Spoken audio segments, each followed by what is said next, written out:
This video is going to be on neoplastic lymphocytosis, which is an increased concentration of lymphocytes in blood due to a neoplastic proliferation of those lymphocytes.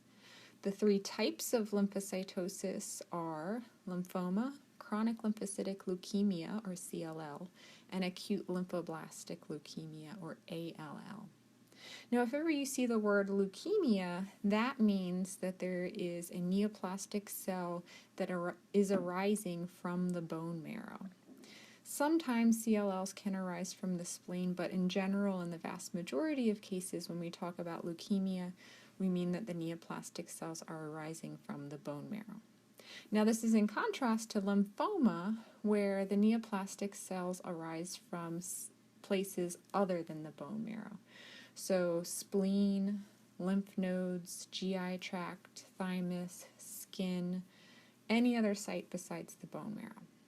Now I'm going to stick on lymphoma and describe that a little bit more before going on to the other types of leukemia. So in general, the lymphomas that go on to have a neoplastic lymphocytosis, often those animals present with a generalized lymphadenopathy. So usually you have a dog, middle-aged to older, that has multiple enlarged lymph nodes. So submandibular, prescapular, and popliteal may all be enlarged. And they might also have infiltration of the spleen or liver, so hepatomegaly or splenomegaly. And in those cases, the lymphocytes in the blood will have the exact same morphology as the lymphocytes in the other tissue, so within the lymph nodes, for example. And usually these lymphocytes are large. So what you're looking for is an animal that has clinical signs of lymphoma, lymphadenopathy, with large lymphocytes in circulation. And when I say large lymphocytes, I mean that the large lymphocytes are larger than a neutrophil, and they often have nucleoli. Now, lymphoma does tend to infiltrate the bone marrow late. So myelophthisis means that the bone marrow is replaced by something that shouldn't be there, like neoplasia. And because myelophthisis occurs late, you don't see decreased production of the cell lineages until later in disease. So often at presentation, there'll be normal concentrations of red cells, neutrophils, and platelets, and you won't see decreases in those until later in disease. Now going over to chronic lymphocytic leukemia, this is a chronic disease. So these animals present chronically with nonspecific vague signs, so lethargy, or chronic inappetence, or chronic weight loss, or they could be healthy. You might diagnose this on a routine annual wellness exam. So chronic presentation, chronic onset, and then also chronic progression. These animals can live for years and not really be extremely affected by this disease.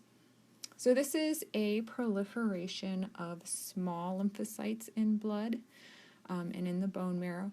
And when I say small lymphocytes, these lymphocytes are smaller than a neutrophil.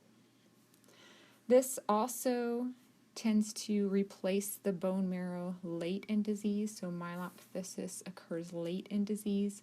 So oftentimes at presentation, you don't see neutropenia, thrombocytopenia, anemia. And now for acute lymphoblastic leukemia. These animals often present acutely and with severe disease. So they might have days or a week history of marked decrease in activity or appetite. You might see hemorrhages at presentation, or they might present with infection. The lymphocytes that you'll see in blood are large, so they're larger than a neutrophil, and they often have nucleoli. And they show those acute severe signs because of myelophthisis. Myelophthisis happens early in disease. So the bone marrow is replaced by all of these lymphoblastic cells, and they decrease production of neutrophils, they decrease production of platelets and red cells. So these animals are often anemic, neutropenic, and thrombocytopenic, and they show signs related to those. So lethargy with anemia, secondary infections with the neutropenia, and hemorrhages because of thrombocytopenia. Okay, so the lymphoma and the acute lymphoblastic leukemia is easy to identify on a blood smear because those cells are large and they often have nucleoli. But the chronic lymphocytic leukemia can be a little bit more difficult because the lymphocytes look like a normal morphology for a circulating lymphocyte. So sometimes if there's just a mild lymphocytosis, it can be difficult to differentiate from chronic inflammation. But there are certain severities of lymphocytosis where you should have a strong suspicion or a definitive decision that this is lymphocytosis, this is chronic lymphocytic leukemia, and not chronic inflammatory lymphocytosis. So if you see a lymphocytosis that's greater than 4 times the upper reference interval, this should be very suspicious for a chronic lymphocytic leukemia. And then you should pursue further diagnostics to obtain a definitive diagnosis. And if you see greater than 50,000 lymphocytes per microliter, this is a marked lymphocytosis, and this is always neoplasia.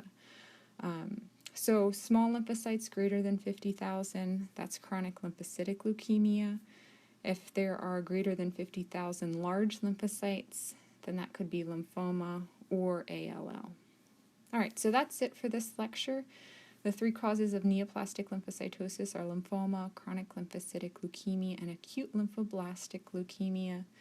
Small proliferation is the chronic lymphocytic leukemia. Lymphoma and ALL are predominantly large lymphocytosis, and the acute lymphoblastic leukemia is the one that replaces the bone marrow early, so there's often neutropenia, thrombocytopenia, and anemia at presentation.